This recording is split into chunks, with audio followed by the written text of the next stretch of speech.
नमस्कार दोस्तों, स्वागत है आपका आपकी अपनी चैनल बुद्धि ट्रिप पे। तो आज हम गाला असाइनमेंट का पेपर नंबर 1 में से सेक्शन ए का सॉल्यूशन देखने वाले हैं। तो लेट्स स्टार्ट। तो सेक्शन ए में जो सबसे पहला क्वेश्चन है, answer the following question. There are given question 1 to 16 जिसमें हमें क्वेश्चन पूछा गया, उसका हमें आंसर देना है। तो सबसे पहला क्वेश्चन है जो कि fill in the blanks type का है। इसमें कहा गया है, तो सबसे नंबर 1 क्वेश्चन है। So let's start. देखिए इसमें कहा गया सरफेस ऑफ ब्लैंक मेटल, इसमें आंसर है कॉपर, बट पहले हम क्वेश्चन पढ़ लेते हैं। The surface of blank metal acquires green coating. Green coating के बारे में बात किया है। When it expose to air but on heating the metal acquires a black coating. यानी एक मेटल है जिसकी कोटिंग कौन सी, अगर उसको वाटर के सामने एयर में एक्सपोज कर दिया जाए तो उसकी कलर, उसके ऊपर जो कोटिंग चढ़ जाती है वो ग्रीन कलर की होती है, बट अगर उसको हीट किया जाए तो ब्लैक कलर की होती है। तो ग्रीन कोटिंग यानी क्या हो जाता है, एक्सपोज एयर, एयर के सामने एक्सपोज, यानी एयर के सामने एक्सपोज करोगे तो वाटर के इसके साथ वाटर पार्टिकल भी आएंगे और क्या बन जाएगा, उसके ऊपर रस्टिंग हो जाएगी या कोरोजन हो जाएगा। तो उसके ऊपर हो जाने वाला है कोरोजन। और कौन सी मेटल का कोरोजन ग्रीन कलर का होता है, वो होता है कॉपर का। और कॉपर को बर्न करके कॉपर ऑक्साइड बनता है, और जो कॉपर ऑक्साइड है वो ब्लैक कलर का होता है। फिर देखिए, blank is the formula for functional group present in ketone.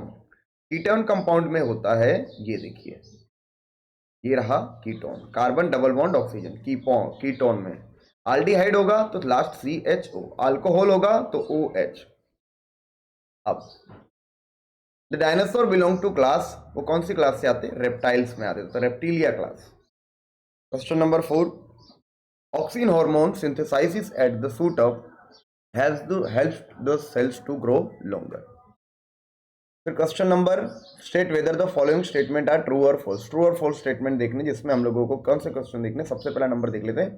The number of CH यानी carbon hydrogen bond in C2H6 is 6। Carbon hydrogen bond कितने हैं, तो चलिए हम देख लेते हैं। C2H6 1 2 1 2 3 4 5 6। CH बॉन्ड यानी कार्बन और हाइड्रोजन के बॉन्ड कितने, वो हमें काउंट करना। देखिए तो यहाँ पे आएगा हाइड्रोजन 1 2 3, जितने हाइड्रोजन होते हैं बॉन्ड 1 2 3 4 5 6। देखिए टोटल कार्बन हाइड्रोजन के 6 बॉन्ड है, तो ये तो राइट है। बट अगर टोटल बॉन्ड हमसे पूछते कि टोटल बॉन्ड कितने हैं, तो हम लिखते हमारे टोटल बॉन्ड होते 7, क्योंकि ये बॉन्ड भी काउंट करने का होता। ओके, तो lens of power plus 2.0 dioptre, ये लेंस की पावर का यूनिट है dioptre, is a concave lens. देखिए पावर पॉजिटिव तो कॉन्केव लेंस होगा, अगर पावर नेगेटिव होती कॉन्वेक्स लेंस होता। ओ सॉरी, कॉन्वेक्स लेंस से अगर पावर नेगेटिव होती तो कॉन्केव लेंस होता। चलिए ठीक है। अब question number 7, adrenaline hormone is responsible for faster heart beat, जो आएगा true. Choose the correct option and write with the answer from the given below multiple choice question. MCQ से उसमें से हमें एक राइट MCQ सिलेक्ट करना है। तो देखिए पूछा गया है, which scientist propose the law triad for the classification of element. Triad आ रहा है, तो चैप्टर नंबर 5 का क्वेश्चन है, ट्रायड का रूल दिया था डोब्रेनर ने, तो हमारा ऑप्शन आएगा ए। If according to Indian almanac, sunrise of a day of 6:32 hour, then a horizon of sun will be appear at 6:30। 2 minute का डिले होता है। Question number 10, what is called a flower hanging बॉब्समैन pistil, तो वो आएगा bisexual flower. अब देखिए question 11, जिसमें हमें कहा है match the following, column A और कॉलम बी।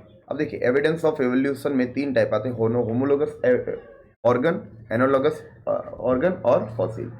होमोलोगस ऑर्गन में देखिए ये आया ब्लिम्प्स of frog and lizard.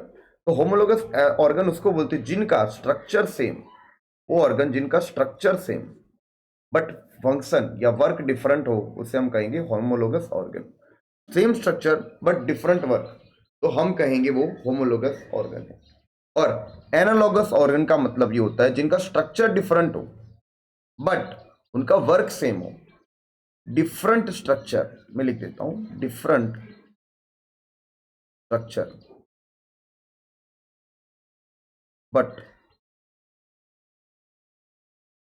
Same work, structure different हो बट वर्क सेम हो, तो हम उसे कहेंगे एनालॉगस ऑर्गन। और लास्ट में है फॉसिल। फॉसिल है अमोनाइट ट्राइबोलिटीज। फिर क्वेश्चन नंबर 12 पे आती है, जिसमें हम लोगों को क्वेश्चन के आंसर देने। तो सबसे पहला क्वेश्चन है, what is meant by valency. Chapter के केमिस्ट्री के पोर्शन में से केमिस्ट्री में बहुत इंपॉर्टेंट टॉपिक आता है, वो है वैलेंसी। कोई भी एलिमेंट केमिकल रिएक्शन कर रहा है कि नहीं कर रहा और क्यों कर रहा है वो डिसाइड होता है उसकी वैलेंसी के फैक्टर से। और वैलेंसी ये रहा, the valency is the combining capacity of atom to acquire बरोबर नोबल गैस कॉन्फ़िगरेशन और relative ability of element to combine with other element is known as valency. और वैलेंसी को हम ये भी कह सकते हैं कि द कैपेसिटी और the electrons present in outer most orbit can be known as valence electron.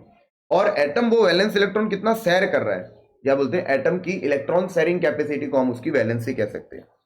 Question number 13, in an electric circuit how can the battery having 12 watts be shown symbolically। यानी 12 वोल्ट की battery है और कितनी battery, battery है 4 volt की, तो हमें combine करना है और 12 वोल्ट की बैटरी बनानी। तो देखिए इस तरह से, देखिए बैटरी का जो लार्जर साइड उसको हमेशा बोलते हैं पॉजिटिव टर्मिनल और स्मॉलर साइड नेगेटिव। देखो पॉजिटिव फिर नेगेटिव, फिर हमेशा पॉजिटिव, नेगेटिव के सामने पॉजिटिव। तो इस तरह से हमें ऑल्ट्रेशन करना है। ये टोटल बैटरियों को अगर हम जोड़ेंगे, टोटल 3 सेल को जोड़ेंगे 4 वोल्ट के, तो हमें टोटल कॉम्बिनेशन मिलेगा 12 वोल्ट का। या तो हम इस तरह से लिख सकते थे, I am the chief constituent of biogas. ये सोर्सेस ऑफ एनर्जी का क्वेश्चन है। तो सोर्स ऑफ बायोगैस, तो बायोगैस में सबसे मेन कौन सी गैस होती है, वो होती है मीथेन, और मीथेन का केमिकल फॉर्मूला CH4। अब question number 15, mention the full form of CFC। Last chapter उसमें से CFC का नाम है फुल क्लोरोफ्लोरोकार्बन। CFC करता क्या है, रेफ्रिजरेंट में ये गैस होती है और ये जो गैस है ये ओजोन लेयर डिप्लेशन के लिए सबसे जिम्मेदार गैस है। Which tree leaves are use to manufacture of bidi. तो बीड़ी बनाने के लिए कौन से ट्री की लीफ का यूज होता है, तो वो आता है तेंदू ट्री का। तो दोस्तों हम लोगों ने गाला असाइनमेंट के क्वेश्चन पेपर नंबर 1 का सेक्शन E डन कर लिया है। तब तक के लिए पढ़ते रहिए and all the very best.